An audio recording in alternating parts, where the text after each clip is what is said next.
दोस्तों, हम हर दिन बड़ी मेहनत से आपके लिए एक दिल दहला देने वाली हॉरर स्टोरी बनाते हैं।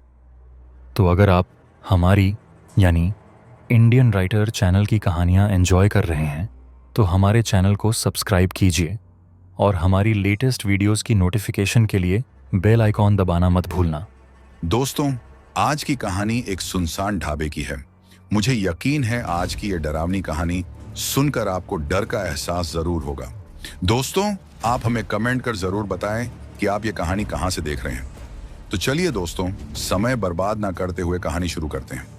सर्दियों की ठंडी रात, हाईवे पर अंधेरा पसरा था। हल्की हल्की धुंध चारों ओर छाई थी, जिससे सड़क का आगे का रास्ता धुंधला दिख रहा था।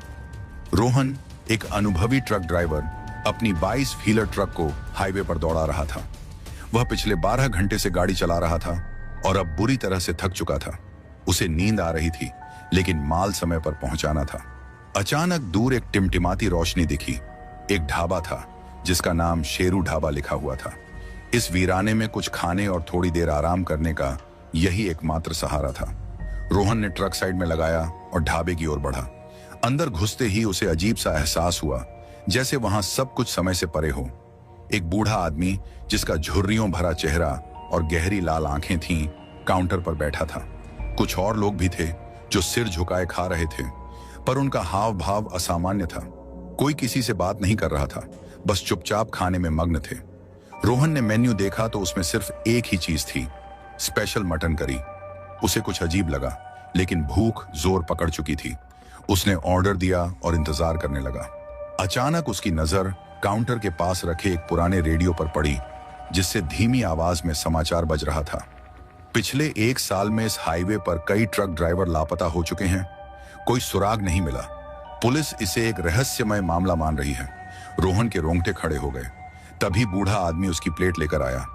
गरम गरम है, खा लो बेटा, उसने हल्की मुस्कान के साथ कहा। पर उस मुस्कान में कुछ असामान्य था, कुछ ऐसा जो अंदर तक झकझोर दे।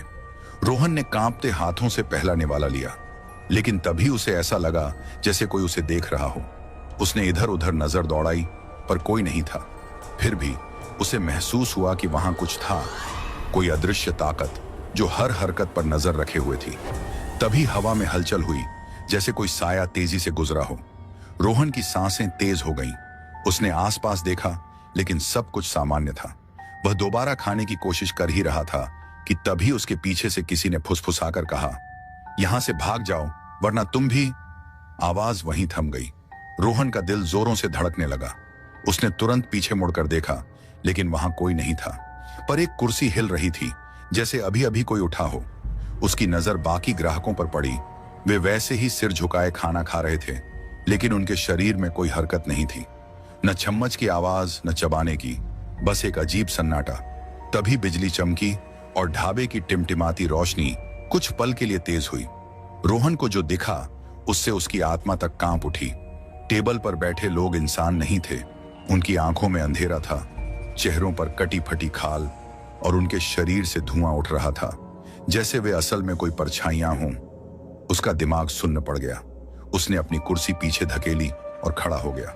बूढ़ा आदमी अब भी वहीं खड़ा मुस्कुरा रहा था, पर उसकी आंखों में एक शैतानी चमक थी। क्या हुआ बेटा, खाओ ना, उसने कहा। लेकिन उसकी आवाज अब पहले जैसी नहीं थी। गहरी, भयानक और किसी और दुनिया से आई हुई लग रही थी। रोहन को महसूस हुआ कि उसका शरीर सुन्न हो रहा है, जैसे कोई उसे पकड़ रहा हो। उसकी टांगें कांपने लगीं और उसने पूरी ताकत लगाकर एक ही झटके में खुद को छुड़ाया। वह तेजी से दरवाजे की ओर भागा, लेकिन जैसे ही उसने दरवाजा खोला, बाहर का नजारा देखकर उसकी रूह कांप गई। जहां उसने ट्रक पार्क किया था, वहां अब कुछ नहीं था, बस घना अंधेरा और सफेद धुंध जिसमें कुछ छायाएं हिल रही थीं। उसने वापस मुड़कर ढाबे की ओर देखा, लेकिन अब वहां कुछ भी नहीं था। न वो बूढ़ा आदमी, न टेबल कुर्सियां, न ही वो डरावने ग्राहक। सिर्फ एक टूटा फूटा जला हुआ ढाबा, जिसके बाहर एक पुराना जंग लगा बोर्ड लटक रहा था, शेरू ढाबा, बंद है, यहां आना मना है। रोहन की सांसें अटक गईं। ये कैसे हो सकता था? वह अभी यहां बैठा था, उसने खाना ऑर्डर किया था, लेकिन यह जगह तो बरसों से बंद थी। उसका सिर चकराने लगा और तभी उसे महसूस हुआ कि कोई उसके ठीक पीछे खड़ा है। रोहन के शरीर में ठंडक दौड़ गई। उसकी रीढ़ में एक सिहरन उठी, उसकी सांसें उथली हो गईं और दिल जैसे अभी उछल कर बाहर आ जाएगा। उसने कांपते हुए धीरे धीरे पीछे मुड़ने की हिम्मत जुटाई। उसकी नजरों के ठीक सामने वही बूढ़ा आदमी खड़ा था जो अभी कुछ देर पहले ढाबे में था, लेकिन अब वह पहले से भी ज्यादा डरावना दिख रहा था। उसकी आंखें जल रही थीं जैसे अंगारों से भरी हों और उसकी त्वचा राख जैसी सफेद पड़ चुकी थी। भागने की कोशिश मत कर बेटा, बूढ़े ने भारी आवाज में कहा, जो अब किसी इंसान की आवाज नहीं थी। रोहन को अपनी टांगों में जान नहीं महसूस हो रही थी। वह पूरी ताकत लगाकर चीखना चाहता था, लेकिन उसकी आवाज जैसे गले में ही अटक गई। बूढ़ा आदमी धीरे धीरे उसकी ओर बढ़ने लगा। तुम बच नहीं सकते, अब तुम भी हमारा हिस्सा हो, वह आदमी फुसफुसाया और उसकी आवाज हवा में गूंजने लगी जैसे कई आत्माएं एक साथ बोल रही हों। रोहन का दिल अब दिमाग का कहा नहीं मान रहा था। वह पागलों की तरह पीछे हटा और तेजी से भागने लगा, लेकिन अंधेरे और घनी धुंध के कारण उसे कुछ भी साफ नहीं दिख रहा था। वह दौड़ता गया, भागता गया, पर चारों ओर सिर्फ वीरान सड़कें और धुंध ही थी। उसे लगा जैसे वह किसी बंद भूल भुलैया में फंस चुका है। बचने का कोई रास्ता नहीं है। हवा में एक धीमी पर डरावनी फुसफुसाहट गूंजी। रोहन ने हिम्मत करके जेब से मोबाइल निकाला और टॉर्च जलाने की कोशिश की, लेकिन स्क्रीन काली हो चुकी थी। बैटरी अभी थोड़ी देर पहले तक 60% थी, फिर यह अचानक बंद कैसे हो सकता है? तभी उसे दूर एक लाल रोशनी दिखाई दी। वह ट्रक का टेल लाइट था। रोहन के अंदर उम्मीद की एक हल्की किरण जगी। उसने बिना सोचे समझे उस दिशा में दौड़ना शुरू कर दिया। जैसे ही वह ट्रक के करीब पहुंचा, उसने देखा कि ट्रक का दरवाजा खुला हुआ था और इंजन चालू था। बिना समय गंवाए वह अंदर कूद पड़ा और दरवाजा बंद कर दिया। उसने हड़बड़ाते हुए इंजन को पूरी ताकत से एक्सीलेटर पर दबाया। ट्रक पूरी ताकत से गड़गड़ाया और आगे बढ़ने लगा। रोहन ने हाईवे पर ट्रक को दौड़ा दिया जैसे मौत से बचकर भाग रहा हो। उसका दिल अभी भी तेजी से धड़क रहा था, लेकिन कम से कम वह अब उस ढाबे से दूर जा रहा था। कुछ मिनटों तक सब ठीक लग रहा था, लेकिन तभी पीछे ट्रक के केबिन में हल्की सरसराहट हुई। रोहन के हाथ स्टीयरिंग पर जकड़ गए। वह पसीने पसीने हो चुका था। धीरे धीरे उसने रियर व्यू मिरर में देखा, और जो उसने देखा उससे उसकी आत्मा तक कांप गई। पीछे के केबिन में वही बूढ़ा आदमी खड़ा था, लेकिन अब उसका चेहरा और भी विकृत हो चुका था। उसकी आंखों से काला धुआं निकल रहा था और उसके होंठ एक अजीबोगरीब मुस्कान में खींचे हुए थे। मैंने कहा था ना बेटा, बच नहीं सकते, बूढ़े ने ठंडी आवाज में कहा। रोहन के हाथ कांपने लगे। उसने ट्रक की स्पीड बढ़ा दी। 80, 90, 100 ट्रक अब पूरी रफ्तार से दौड़ रहा था, लेकिन बूढ़ा वहीं था।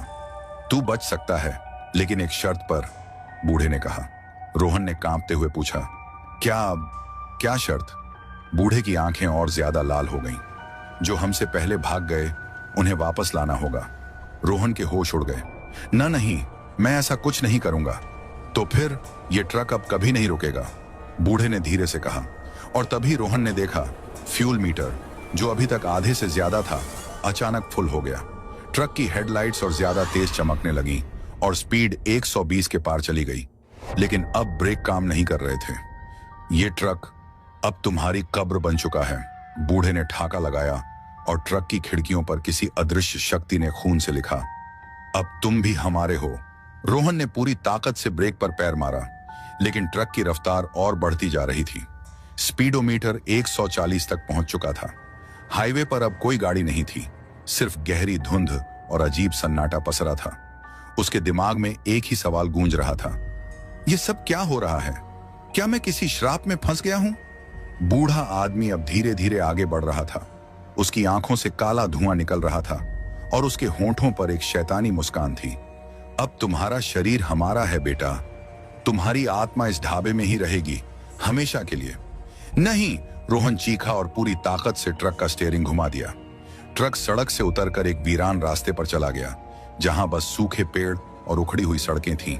अचानक ट्रक के भीतर एक अजीब सी आवाज गूंजने लगी, बचाओ, हमें बचाओ। रोहन ने दहशत में पीछे देखा।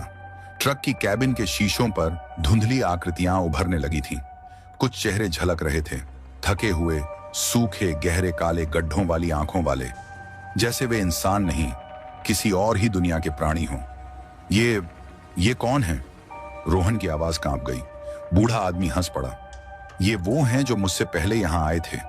ये ट्रक सिर्फ तुम्हारा नहीं है बेटा, ये एक शापित ट्रक है। जो इसमें बैठता है उसकी आत्मा इस ढाबे में कैद हो जाती है और शरीर हमेशा के लिए इसी हाईवे पर भटकता रहता है। रोहन की आत्मा तक कांप गई। वह समझ चुका था कि यह सिर्फ कोई बुरा सपना नहीं बल्कि उसकी हकीकत बन चुका है। लेकिन तभी अचानक रेडियो पर हल्की सी खड़खड़ाहट हुई।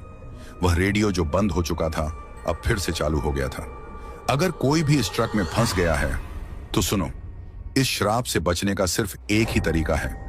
ढाबे के पीछे वाले कुएं में उतरकर वह चीज ढूंढो जिससे यह सब शुरू हुआ था। रोहन के दिमाग में एक हल्की उम्मीद की किरण जगी, लेकिन इससे पहले कि वह कुछ कर पाता, बूढ़े आदमी का चेहरा और विकृत हो गया। अब उसकी त्वचा जगह जगह से फट चुकी थी और उसकी आंखों से खून बह रहा था।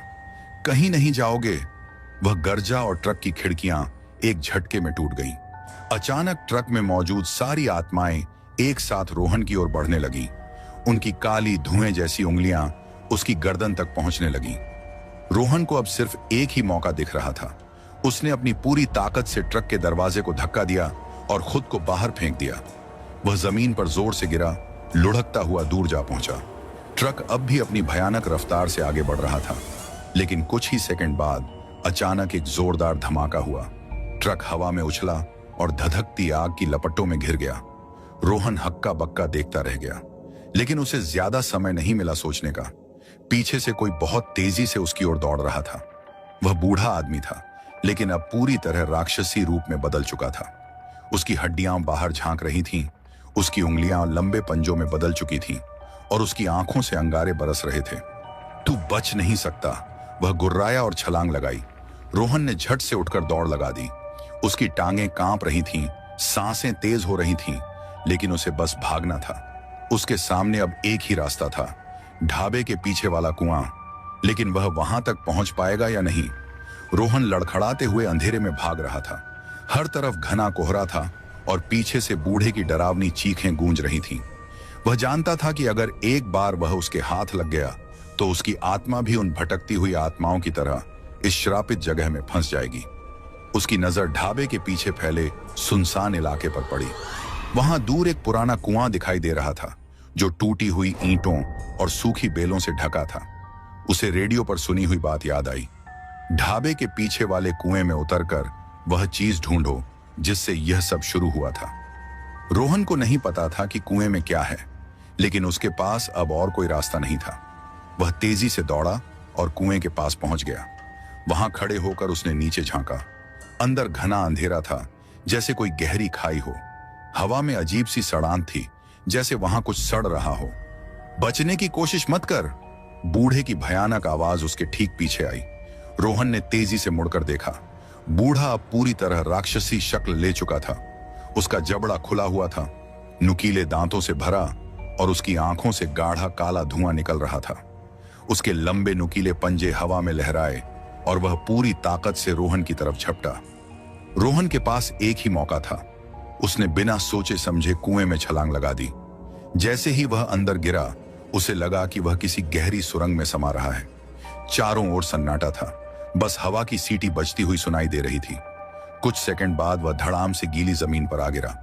दर्द से कराहते हुए उसने इधर उधर देखा। यह कुआं अंदर से वैसा नहीं था जैसा वह ऊपर से दिखता था। यह किसी गहरी सुरंग में बदल चुका था, जो चारों ओर से पत्थरों से घिरी थी। हवा में सड़ी हुई मांस जैसी गंध थी और दीवारों पर कुछ अजीब सी आकृतियां बनी हुई थीं, जैसे किसी ने नाखूनों से खरोंच कर बनाए हों। रोहन धीरे धीरे खड़ा हुआ।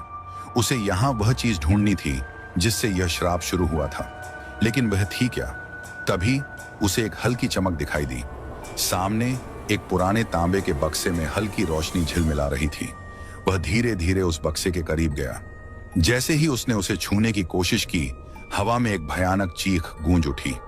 छुओगे तो मर जाओगे। रोहन का खून जम गया। पीछे मुड़कर देखा तो वही बूढ़ा आदमी कुएं के अंदर भी आ चुका था। अब वह हवा में तैर रहा था। उसके हाथों से लंबी काली लपटें निकल रही थीं और उसकी आंखों से खून बह रहा था। यह बक्सा मेरा है, बूढ़ा दहाड़ा। रोहन को समझ आ गया, यही बक्सा इस श्राप की जड़ था। अब उसके पास एक ही रास्ता था, उसने हिम्मत जुटाई और बिना कोई देरी किए झटके से बक्से को उठा लिया। जैसे ही बक्सा उसके हाथ में आया, पूरी जमीन हिलने लगी, कुएं की दीवारों से दरारें पड़ने लगीं और भयानक चीखों की गूंज उठी। बूढ़ा आदमी अब दर्द से कराह रहा था। उसकी आंखों से अंधेरा बहने लगा और वह धीरे धीरे हवा में पिघलने लगा। नहीं, यह नहीं हो सकता, बूढ़ा चीखा और देखते ही देखते उसका शरीर राख में बदलने लगा। रोहन ने तेजी से बक्से को खोला। अंदर एक पुराना जला हुआ ताबीज पड़ा था।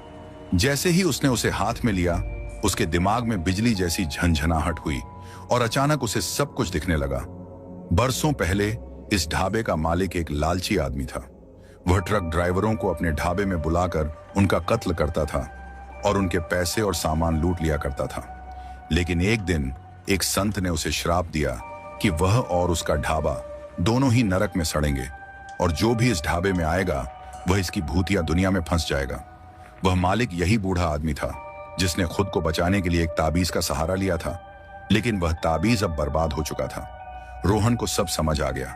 अगर उसे इस श्राप को खत्म करना था तो इस ताबीज को जलाना होगा, लेकिन कुएं में आग कहां मिलेगी? तभी अचानक कुएं के भीतर की एक दीवार दरक गई और वहां से आग की लपटें निकलने लगीं। यह वही श्रापित आग थी जिसने ढाबे को बर्बाद किया था। रोहन ने बिना समय गंवाए ताबीज को आग में फेंक दिया। जैसे ही ताबीज आग के संपर्क में आया, एक जोरदार विस्फोट हुआ। कुआं तेजी से हिलने लगा और ऊपर से मिट्टी गिरने लगी। रोहन ने पूरी ताकत से ऊपर की ओर छलांग लगाई और जैसे ही उसने कुएं से बाहर कदम रखा, कुआं जोरदार धमाके के साथ धरती में समा गया। ढाबा जो अब तक वहां था, अचानक जलने लगा और देखते ही देखते राख में बदल गया। हर जगह अंधेरा छा गया। कुछ पल बाद जब रोहन ने आंखें खोली तो वह हाईवे पर अपने ट्रक के पास खड़ा था। ट्रक पूरी तरह ठीक था, इंजन बंद था, टैंक आधा भरा हुआ था और चारों ओर अब न तो कोई बूढ़ा था न कोई भूतिया साया। सब कुछ सामान्य लग रहा था। क्या वह सपना था? लेकिन तभी उसने अपने हाथ की हथेली पर कुछ अजीब महसूस किया। उसने देखा वहां ताबीज के जलने का काला निशान था। वह जानता था कि यह कोई सपना नहीं था। रोहन ने ट्रक का दरवाजा खोला, अंदर बैठा और इंजन चालू किया। ट्रक ने एक हल्की गड़गड़ाहट के साथ स्टार्ट लिया और वह धीरे धीरे हाईवे पर आगे बढ़ गया। इस बार रास्ता पूरी तरह साफ था, लेकिन जैसे ही उसने रियर व्यू मिरर में देखा, उसे दूर धुंध में एक परछाई खड़ी दिखाई दी। वही बूढ़ा आदमी, लेकिन इस बार वह मुस्कुरा रहा था। रोहन ने ट्रक की स्पीड बढ़ा दी।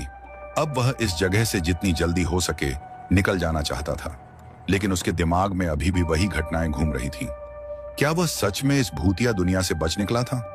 क्या श्राप वाकई खत्म हो चुका था, या फिर यह सिर्फ एक नया खेल था जिसमें वह अब भी फंसा हुआ था? हाईवे अब भी सुनसान था। चारों तरफ सन्नाटा पसरा था। बस ट्रक के इंजन की गड़गड़ाहट और पहियों की घरघराहट की आवाज आ रही थी। उसने रेडियो ऑन करने की कोशिश की, लेकिन वहां सिर्फ सफेद शोर था। मोबाइल निकालकर देखा, अब भी नो नेटवर्क दिखा रहा था। शायद अब धीरे धीरे सब नॉर्मल हो जाएगा। उसने खुद को दिलासा देने की कोशिश की, लेकिन तभी ट्रक के डैशबोर्ड पर एक अजीब चीज दिखाई दी। वही ताबीज जो उसने आग में जलाकर खत्म कर दिया था। रोहन के हाथों से स्टीयरिंग छूटते छूटते बचा। यह यहां कैसे आ गया? उसने कांपते हुए ताबीज को उठाया। यह अब भी गर्म था, जैसे अभी अभी आग से निकाला गया हो। अचानक रेडियो पर खड़खड़ाहट हुई और एक जानी पहचानी आवाज गूंज उठी। मैंने कहा था ना, तुम बच नहीं सकते। रोहन की आंखें डर से फटी रह गईं। यह वही बूढ़े की आवाज थी। ट्रक की हेडलाइट्स अचानक बंद हो गईं। चारों ओर घना अंधेरा छा गया। हाईवे पर अब न कोई सड़क दिख रही थी, न कोई संकेत, सिर्फ घुप अंधेरा और एक डरावना सन्नाटा। फिर अचानक ट्रक खुद ब खुद रुक गया। इंजन ने अजीब सी आवाज की और पूरी तरह बंद हो गया। रोहन ने कांपते हाथों से दरवाजा खोला और बाहर कदम रखा। उसके पैरों के नीचे की जमीन अजीब महसूस हो रही थी, नर्म, दलदल जैसी। फिर उसने जो देखा, उसने उसकी सांसें रोक दी। वह फिर से उसी ढाबे के सामने खड़ा था। नहीं नहीं, यह मुमकिन नहीं है, रोहन चीखा। ढाबा अब भी वैसा ही था। टूटी फूटी दीवारें, जलती हुई लालटेन और हवा में उठता वही रहस्यमय धुआं। तुम यहां से कभी नहीं जा सकते। रोहन ने धीरे धीरे मुड़कर देखा। वहां वह बूढ़ा खड़ा था, लेकिन अब वह अकेला नहीं था। उसके पीछे अनगिनत आत्माएं खड़ी थीं। जले हुए चेहरों वाले ट्रक ड्राइवर, फटी हुई आंखों वाले यात्री और ढाबे में खाने वाले वे सभी लोग जो कभी यहां आए थे और अब इस भूतिया दुनिया का हिस्सा बन चुके थे। बूढ़े ने एक लंबी सांस ली और बोला, तुमने ताबीज जलाकर सिर्फ मेरी कैद तोड़ी है, लेकिन श्राप अब भी बना हुआ है। अब यह जगह तुम्हारी है रोहन। अब तुम इस ढाबे के नए मालिक हो। रोहन की आत्मा तक सिहर उठी। रोहन की टांगों ने जैसे काम करना बंद कर दिया। उसका पूरा शरीर कांप रहा था। वह धीरे धीरे पीछे हटने लगा, लेकिन जैसे ही उसने ट्रक की तरफ देखा, वह गायब हो चुका था। वहां अब सिर्फ घना कोहरा था और उस कोहरे में से अजीब सी फुसफुसाहटें आ रही थीं, जैसे सैकड़ों लोग एक साथ उसके कानों में कुछ कह रहे हों। तुम अब इस जगह से बाहर नहीं जा सकते, बूढ़े ने धीरे से कहा। उसकी आवाज अब और भी ठंडी और डरावनी लग रही थी। रोहन ने घबराकर इधर उधर देखा। कोई रास्ता नहीं बचा था। वह फंस चुका था। नहीं, यह सच नहीं हो सकता, वह चिल्लाया। सच तो यही है बेटे। जितने भी लोग यहां आए वे यहीं रह गए। अब तुम भी यहां के हो। बूढ़े की आंखों में एक अजीब सी चमक थी, लेकिन तभी रोहन को कुछ याद आया। उसने बक्से में जो ताबीज जलाया था, उसके जलते ही बूढ़े की शक्ति कमजोर हो गई थी। इसका मतलब यह था कि वह अभी पूरी तरह खत्म नहीं हुआ था, लेकिन उसकी ताकत जरूर कम हो चुकी थी। नहीं, रोहन ने खुद से कहा, मैं हार नहीं मानूंगा। उसने तेजी से अपने चारों ओर देखा। अब उसे यहां से बचने का कोई तरीका निकालना था। तभी उसकी नजर ढाबे के पुराने बोर्ड पर पड़ी। बोर्ड जला हुआ था, लेकिन उस पर एक नाम अभी भी साफ दिख रहा था, शर्मा ढाबा 1982। 1982? रोहन बड़बड़ाया। उसे याद आया कि बूढ़े का भूत, जो इस जगह का मालिक था, वह कई साल पहले मरा था। अगर वह पता कर सकता कि वह कब और कैसे मरा था, तो शायद उसे इस श्राप को हमेशा के लिए खत्म करने का तरीका मिल सकता था। बूढ़ा जितना कहता है कि मैं यहां से नहीं जा सकता, उतनी ही हकीकत यह है कि मैं उसकी कमजोरी के करीब पहुंच चुका हूं। लेकिन सवाल यह था कि वह इसका पता लगाए कैसे। तभी ढाबे के दरवाजे के पास रखी एक पुरानी टेबल पर एक किताब रखी दिखी। यह धूल से भरी हुई थी, लेकिन उसका कवर चमक रहा था। जैसे ही रोहन ने उसे उठाया, अचानक सारा माहौल बदल गया। अचानक पूरा ढाबा फिर से वैसा हो गया जैसा वह कभी था। चमकते हुए लाइटें, गर्मा गर्म परोसा जा रहा खाना और ग्राहक जो ठहाके लगा रहे थे। रोहन समय में पीछे चला गया था। यह क्या हो रहा है, उसने खुद से कहा। वह चारों ओर देखने लगा। उसके सामने काउंटर के पीछे वही बूढ़ा आदमी खड़ा था, लेकिन इस बार वह एक जीवित इंसान था। वह खुश लग रहा था, ग्राहकों से बातें कर रहा था और पैसे गिन रहा था। तभी रोहन ने देखा कि ढाबे में एक और आदमी दाखिल हुआ। उसकी उम्र करीब 30 से 35 साल रही होगी। उसकी आंखों में गुस्सा था और वह सीधे बूढ़े की तरफ बढ़ा। शर्मा, उस आदमी ने गुस्से में कहा, तूने मेरे भाई को धोखा दिया। अब मैं तुझे जिंदा नहीं छोड़ूंगा। बूढ़े के चेहरे पर डर उभर आया। नहीं नहीं, सुनो, ऐसा कुछ नहीं है। लेकिन उस आदमी ने जेब से एक लंबा चाकू निकाला और बूढ़े के सीने में घोंप दिया। आह! बूढ़े ने चीखते हुए कहा और जमीन पर गिर गया। चारों ओर हड़कंप मच गया। ग्राहक डरकर भागने लगे और वह आदमी जिसने बूढ़े को मारा था, तेजी से वहां से निकल गया। रोहन अब सब समझ चुका था।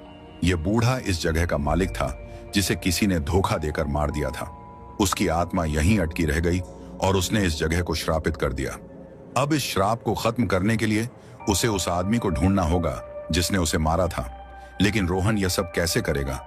वह समय में पीछे तो आ गया था, लेकिन क्या अब वह वापस लौट पाएगा? तभी उसके सामने बूढ़े की आत्मा फिर से दिखाई दी।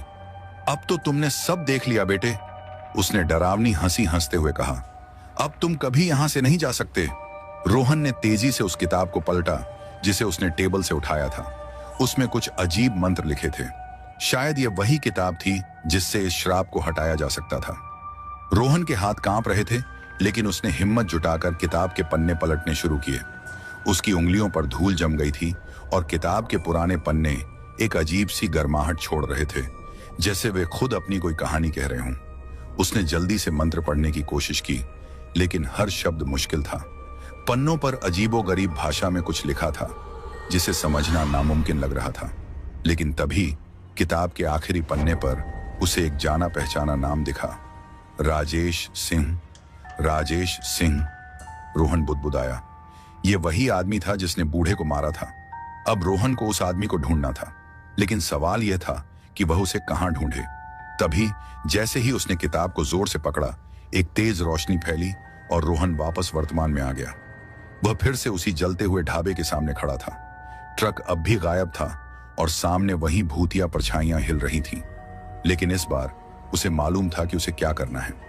मुझे राजेश सिंह को खोजना होगा, उसने खुद से कहा। लेकिन वह आदमी अब तक जिंदा होगा भी या नहीं? अगर वह मर चुका था तो क्या उसकी आत्मा भी इस श्राप का हिस्सा बन चुकी थी? तभी हवा में एक अजीब सा कंपन हुआ और रोहन को पीछे से किसी ने पुकारा, मुझे ढूंढ रहे हो? रोहन तेजी से मुड़ा। उसके सामने एक काली परछाई थी। धीरे धीरे वह परछाई एक इंसान का आकार लेने लगी। कुछ ही पलों में वह पूरी तरह एक आदमी बन चुका था। राजेश सिंह।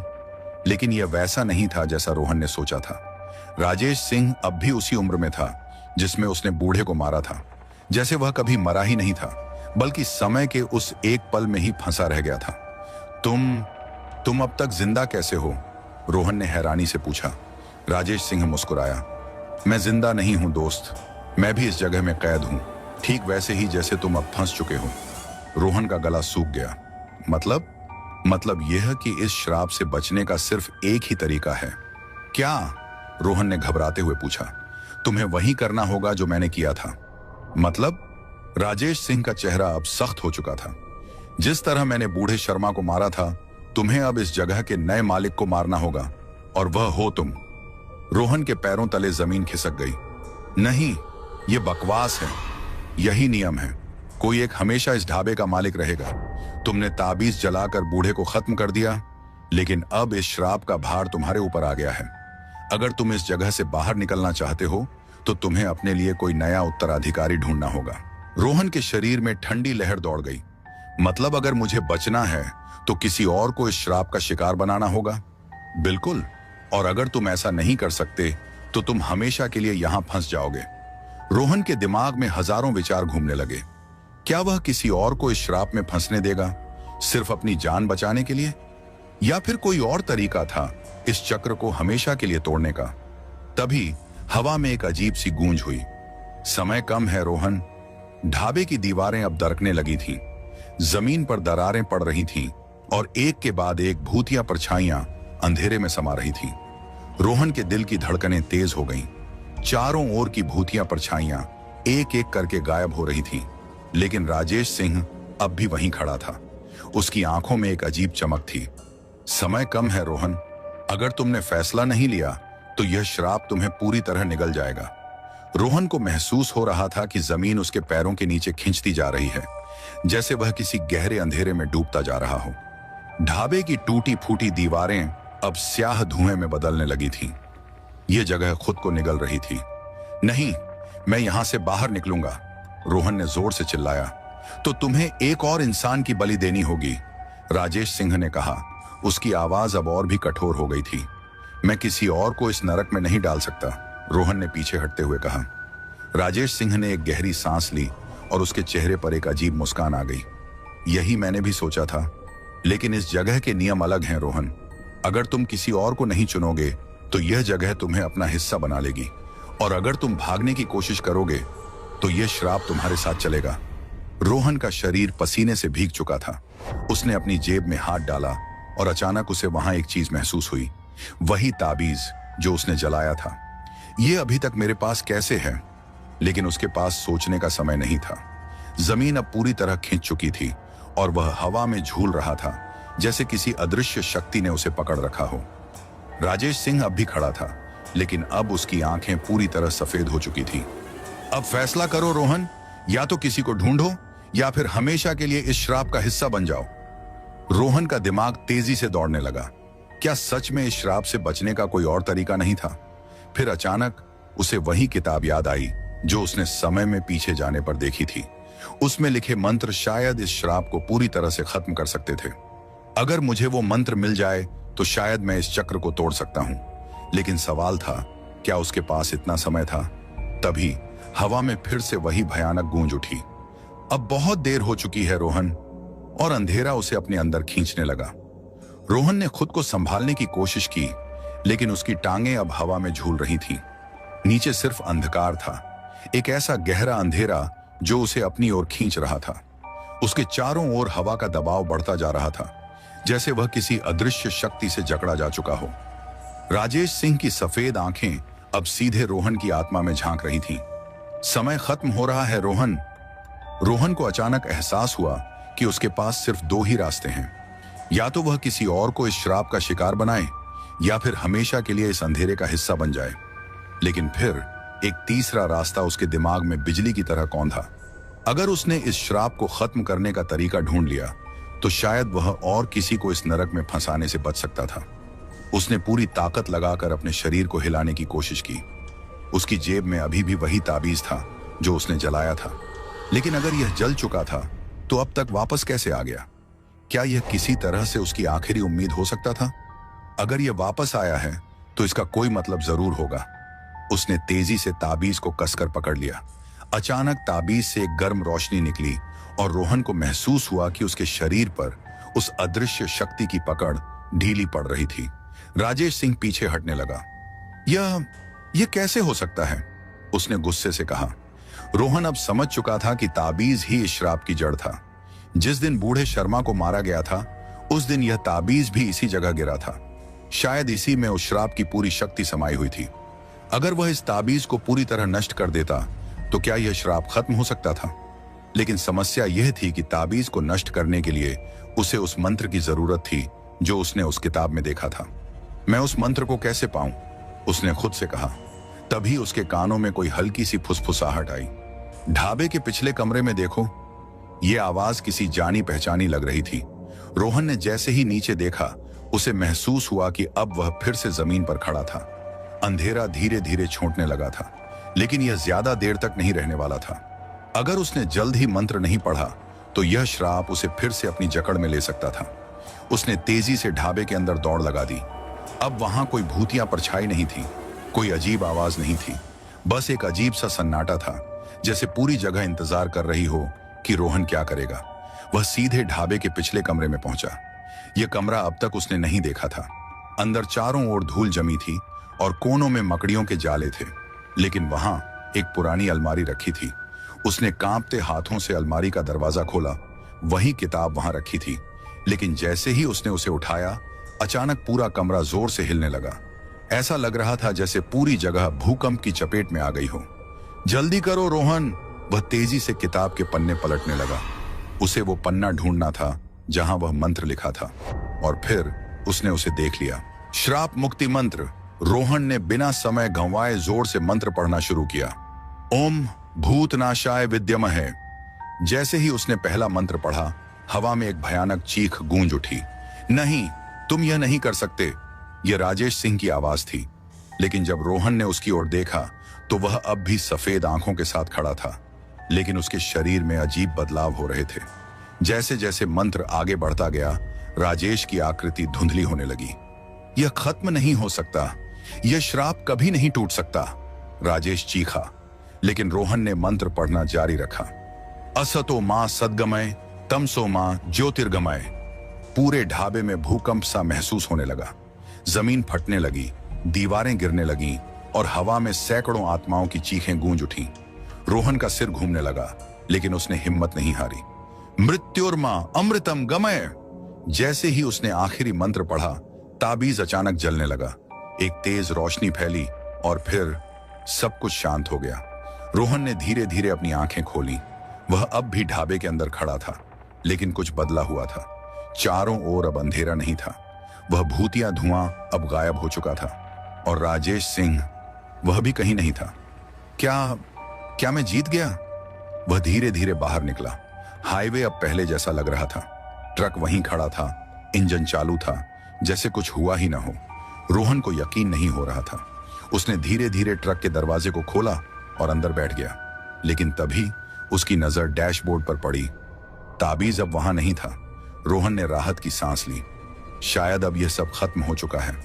उसने ट्रक स्टार्ट किया और एक्सीलेटर दबा दिया। ट्रक धीरे धीरे हाईवे पर दौड़ने लगा, लेकिन जैसे ही उसने रियर व्यू मिरर में देखा उसका खून जम गया। पीछे दूर सड़क के किनारे वही ढाबा अब भी खड़ा था और वहां एक परछाई खड़ी उसे देख रही थी। रोहन का दिल तेजी से धड़कने लगा।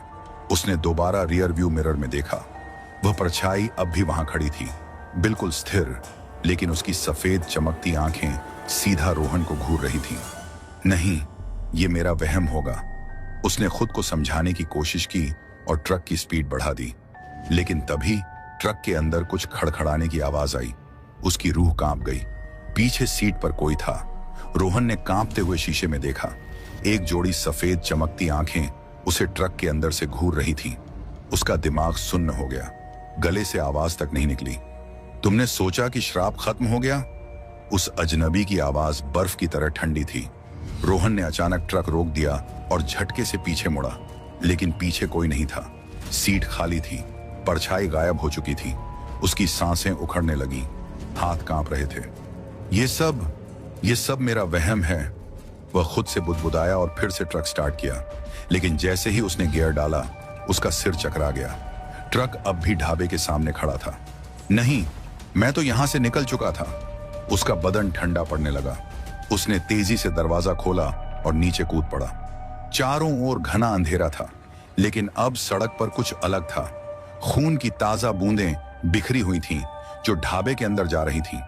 रोहन ने अपनी जेब टटोलने की कोशिश की, लेकिन जेब खाली थी। ताबीज गायब हो चुका था। उसके कानों में फिर से वही फुसफुसाहट गूंजी। तुम्हें लगा तुम बच गए? रोहन का सिर झनझना गया। उसने घबराकर चारों ओर देखा और तभी ढाबे के दरवाजे पर एक आकृति खड़ी हो गई। बूढ़ा शर्मा, लेकिन इस बार उसका चेहरा पहले से भी ज्यादा भयानक था। आंखों की जगह सिर्फ गहरे काले गड्ढे, मुंह से टपकता काला लिसलिसा तरल और शरीर से उठता धुआं। अब तुम्हारी बारी है, शर्मा की खौफनाक आवाज गूंजी। रोहन के पैर जड़ हो गए। फिर शर्मा के पीछे से एक के बाद एक कई परछाइयां निकलने लगीं। सैकड़ों, हजारों, हर आत्मा की आंखें सफेद चमक रही थीं। तुम कभी यहां से नहीं जा सकते। रोहन चीखना चाहता था, भागना चाहता था, लेकिन उसके पैरों ने जैसे काम करना बंद कर दिया था। और फिर चारों ओर एक अजीब सा अंधकार फैल गया, जैसे रात और भी गहरी हो गई हो। रोहन को महसूस हो रहा था कि वह अब भी वहीं खड़ा है, लेकिन उसके आसपास की दुनिया धीरे धीरे बदल रही थी। उसकी सांसें तेज हो गईं। ढाबा अब भी वहीं था, लेकिन अब यह पहले से भी ज्यादा डरावना लग रहा था। दीवारों से सड़ा गला मांस लटक रहा था। खून के धब्बे जमीन पर ताजा चमक रहे थे और अंदर से किसी के चिल्लाने की आवाजें आ रही थीं। तुम बच नहीं सकते रोहन। वह आवाज चारों ओर गूंजने लगी, मानो हवा में कोई फुसफुसा रहा हो। रोहन ने धीरे धीरे अपने कदम पीछे खींचने की कोशिश की, लेकिन तभी जमीन अचानक उसके पैरों के नीचे से खिसक गई। वह जोर से चीखा और गिरने लगा, सीधा एक अंधेरे गड्ढे में जहां कोई अंत नहीं था। गिरते गिरते उसे चारों ओर अलग अलग चेहरों की झलकियां दिखने लगीं। बचाओ, हमें इस नरक से निकालो, ये श्राप कभी खत्म नहीं होगा। तुम अगले हो रोहन, अब तुम हमारे साथ रहोगे। वह जोर से जमीन पर गिरा। चारों ओर धुआं फैला था। अब वह किसी अजीब जगह पर था। यह एक पुरानी टूटी फूटी सड़क थी, जिसके दोनों ओर जले हुए पेड़ खड़े थे। हवा में सड़ते मांस की बदबू थी और अंधेरे के बीच कहीं से बच्चे के रोने की आवाज आ रही थी। रोहन ने धीरे धीरे अपने कांपते हुए हाथों से जमीन पर सहारा लिया और खड़ा हुआ। लेकिन जैसे ही उसने ऊपर देखा, उसका दिल उसकी छाती में जम गया। सामने सड़क के किनारे एक बच्चा बैठा था, लेकिन उसका चेहरा नहीं था। सिर्फ एक काला गहरा गड्ढा था, जहां उसकी आंखें और मुंह होने चाहिए थे। मां, मुझे भूख लगी है, बच्चे की आवाज गूंजी। लेकिन आवाज किसी बच्चे की नहीं थी। वह आवाज गहरी थी, डरावनी थी, जैसे कई आत्माएं एक साथ बोल रही हों। रोहन ने एक कदम पीछे लिया, लेकिन तभी बच्चे के चेहरे से कुछ रेंगता हुआ बाहर आया। एक लंबी सड़ी गली काली जीभ, वह जमीन पर घिसटती हुई रोहन की ओर बढ़ रही थी। रोहन की घिघी बंध गई। उसने मुड़कर भागने की कोशिश की, लेकिन अचानक उसका शरीर हिलना बंद हो गया। उसके पैर जमीन में धंसने लगे। अब तुम भी यहां के हो रोहन? पीछे से वही आवाज आई। उसने धीरे धीरे अपनी गर्दन घुमाई। राजेश सिंह ठीक उसके पीछे खड़ा था, लेकिन इस बार उसका शरीर मानव से कुछ और बन चुका था। उसकी खाल झड़ रही थी, हाथों की जगह हड्डियां दिख रही थीं, और उसकी छाती में एक गहरा काला छेद था, जहां से असंख्य हाथ बाहर आ रहे थे। हम सब तुम्हारा इंतजार कर रहे थे। रोहन की आंखों के आगे अंधेरा छाने लगा। और फिर चारों ओर अंधकार गहराता जा रहा था। रोहन की सांसें उखड़ रही थीं, लेकिन अब भागने का कोई रास्ता नहीं बचा था। राजेश सिंह के शरीर से निकले असंख्य हाथ धीरे धीरे उसकी ओर बढ़ रहे थे। उसके पैरों की पकड़ अब भी जमीन में जमी हुई थी। वह चाहकर भी भाग नहीं सकता था। अब तुम हमारे हो रोहन। वह आवाज अब और भी करीब से आ रही थी। तभी अचानक उसने महसूस किया कि उसके चारों ओर कोई और भी था। वह धीरे धीरे अपने कांपते हुए हाथों से जमीन पर सहारा लेकर खड़ा हुआ। उसकी आंखों के आगे सब कुछ धुंधला हो रहा था, लेकिन फिर वह दृश्य जो उसने देखा वह इतना भयावह था कि उसकी आत्मा तक कांप उठी। चारों ओर उन सभी आत्माओं के शरीर बिखरे पड़े थे जिन्होंने कभी इस श्राप का सामना किया था। कुछ के सिर धड़ से अलग हो चुके थे, कुछ की आंखें उनके गालों पर लटक रही थीं, और कुछ के शरीर ऐसे मरोड़े गए थे जैसे किसी ने उन्हें जिंदा ही मोड़कर रख दिया हो। रोहन का दिमाग सुन्न पड़ गया, और तभी उसके ठीक सामने राजेश सिंह ने अपनी जली हुई मांस से रिश्ते हाथों को उसके गले की ओर बढ़ाया। अब तुम भी इसी का हिस्सा बनोगे। रोहन ने आखिरी बार चीखने की कोशिश की, लेकिन आवाज गले में ही घुट गई। उसके शरीर को महसूस हुआ जैसे वह धीरे धीरे गलने लगा हो। उसकी त्वचा सड़ने लगी, हाथों से मांस झड़ने लगा, और आंखों के सामने सब कुछ लाल हो गया। उसका शरीर अब इंसान का नहीं रहा था, वह भी उन्हीं में से एक बन चुका था। अब न कोई भागने का रास्ता था, न कोई बचाव। वह दर्द से तड़प रहा था, लेकिन अब उसके मुंह से सिर्फ एक गहरी घुटी हुई चीख निकली, और फिर सब कुछ काले अंधकार में समा गया। हाईवे पर एक और ट्रक तेजी से गुजर गया, लेकिन ढाबा वह अब भी वहीं खड़ा था, और वहां ढाबे के अंदर कोई नई परछाई खड़ी थी। अब रोहन भी इस श्राप का हिस्सा बन चुका था। अब अगला कौन होगा? तो दोस्तों, दिल थाम के बताओ, कैसी लगी आपको ये कहानी? अगर सच में मज़ा आया, डर लगा या दिमाग हिल गया हो, तो इंडियन राइटर चैनल को सब्सक्राइब करना बिल्कुल मत भूलना। और हाँ, इसे अपने दोस्तों के साथ शेयर करो ताकि डर का मज़ा सबको मिले। मिलते हैं अगली कहानी में। तब तक के लिए सतर्क रहो और सुनते रहो इंडियन राइटर।